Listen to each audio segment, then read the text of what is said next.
Normal delivery, जैसा कि हम सभी जानते हैं, नॉर्मल डिलीवरी एक नेचुरल बर्थ प्रोसेस होता है।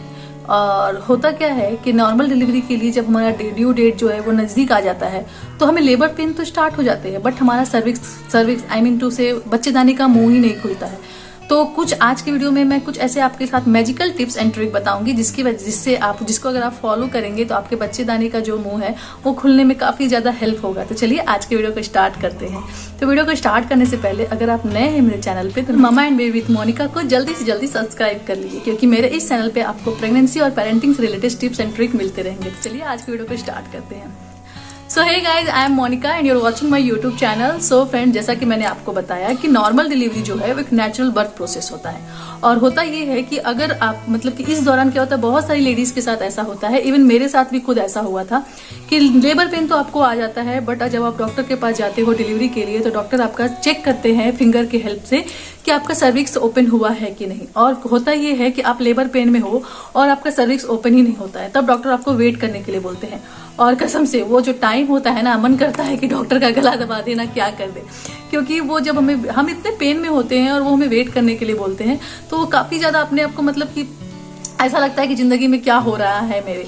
तो जैसा कि मैंने आपको बताया कि आज की वीडियो में आपको कुछ ऐसी मैजिकल टिप्स बताऊंगी जिसकी वजह से आपको ज्यादा वेट नहीं करना पड़ेगा, क्योंकि मेरे दोनों ही डिलीवरी के टाइम मुझे लेबर पेन स्टार्ट हुआ। फर्स्ट डिलीवरी में तो मुझे रात के 12 बजे लेबर पेन स्टार्ट हुआ और सुबह 7 मैंने 7 घंटे लेबर पेन को सहा है, तो सुबह 7 बजे मेरा बेबी डिलीवर हो गया। बट सेकेंड प्रेगनेंसी में मैंने कुछ टिप्स आजमाए जिसकी वजह से मैं रात को 12:30 बजे हॉस्पिटल पहुंची। 12:30 पौने एक मेरा चेकअप वगैरह करते करते एडमिट होते होते 1 बज गया और 3:30 बजे मेरा बेबी जो है वो डिलीवर हो गया। मतलब 3 घंटे का भी मैंने लेबर पेन नहीं सहा।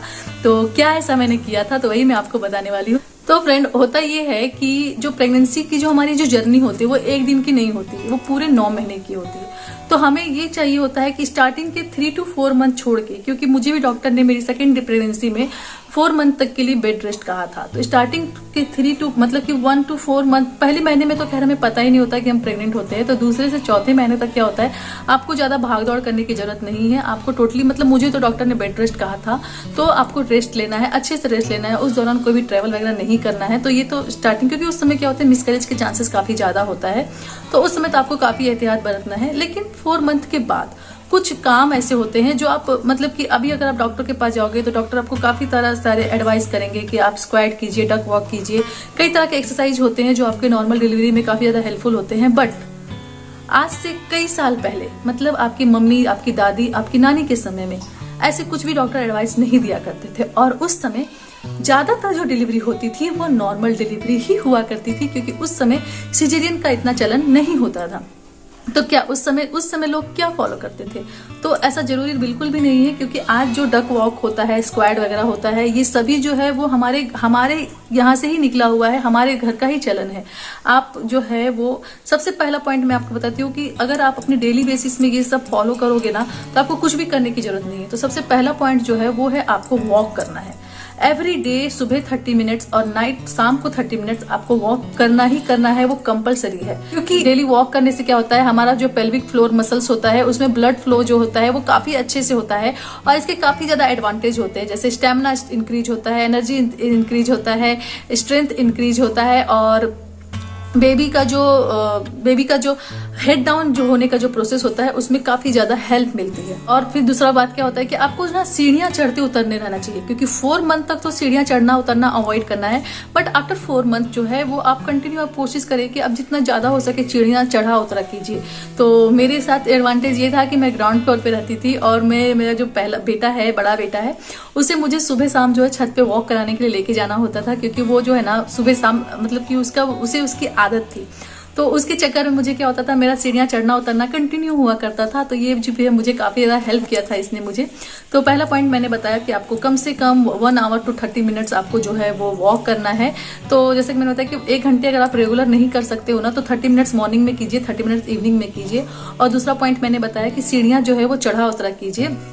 इससे भी जो है आपको लेबर पेन में जब आपको लेबर पेन आएगा ड्यूरिंग योर नॉर्मल डिलीवरी, उस समय आपका जो सर्विक्स है वो बहुत जल्दी ओपन हो जाएगा।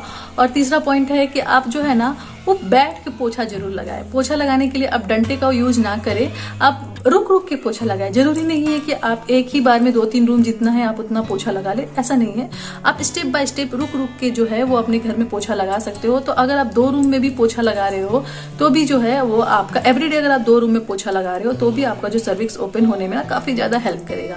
और जो हमारा तीसरा पॉइंट है वो सबसे मोस्ट इंपॉर्टेंट पॉइंट मैं आपको बताती हूँ कि जब आप नॉर्मल डिलीवरी के लिए लेबर रूम के अंदर चले जाओगे, आपको लेबर पेन आ रहा है और डॉक्टर आपको रेस्ट करने के लिए बोल रहे हैं, तो उस दौरान आपको क्या करना है कि रेस्ट नहीं करना है। ड्यूरिंग लेबर पेन आप जितना वॉक करोगे ना, बच्चा उतना ही नीचे आएगा और आपका सर्विक्स का मुंह जो है उतना ही जल्दी होगा, ओपन होगा। तो मैंने तो अपने डिलीवरी के टाइम पे, सेकंड डिलीवरी के टाइम पे, फर्स्ट के टाइम पे तो मुझे उतना पता नहीं था, सेकंड डिलीवरी के टाइम पे मैं जो है वो कंटिन्यू, मैंने 1 मिनट का भी रेस्ट नहीं लिया था। तो डॉक्टर ने मुझे सुबह 5 बजे का टाइम बताया था और मैं 1 बजे जब मैं एडमिट हुई थी तो 1 बजे से 3 बजे तक मैं कंटिन्यू वॉक करते ही रही और मेरा सर्विक्स जो है वो तुरंत ओपन हो गया और मेरी जो डिलीवरी है 3:30 बजे तक हो गई। तो अगर शायद मैं ये सब प्रोसेस ना फॉलो की होती तो मेरे 5, 6, 7 पता नहीं कितने बज जाते। तो ये जो पॉइंट्स मैंने बताए ये मैंने खुद के एक्सपीरियंस के बेस पे आप लोगों को बताए। होप आप लोगों को यूजफुल लगेगा। अगर आप की डिलीवरी नेक्स्ट मंथ या उसके नेक्स्ट मंथ होने वाली है तो आप अभी से ही ये सारे जो मैंने ट्रिक बताए वो सारे आप फॉलो करना शुरू कर दो। मेरा चैलेंज है कि आपकी जो डिलीवरी है वो, उसका जो कष्ट है ना, उसका जो समय जो है वो थोड़ा कम हो जाएगा, आपको पेन थोड़ा कम हो जाएगा। तो और अगर ऐसा होगा तो आप डिलीवरी के बाद मुझे कमेंट करके जरूर बताइएगा। तो फ्रेंड्स यहीं तक था मेरा आज का वीडियो। होप आप लोगों को मेरा आज का वीडियो यूजफुल लगा होगा। अगर यूजफुल लगा है और अगर आपके कोई ऐसे फ्रेंड है जिनकी नेक्स्ट मंथ डिलीवरी होने वाली तो उन तक आप मेरे वीडियो को जरूर शेयर कीजिए। तो फिर मिलते हैं कल एक अच्छे से यूजफुल वीडियो के साथ। तब तक मुझे दीजिए इजाजत। Bye bye, take care.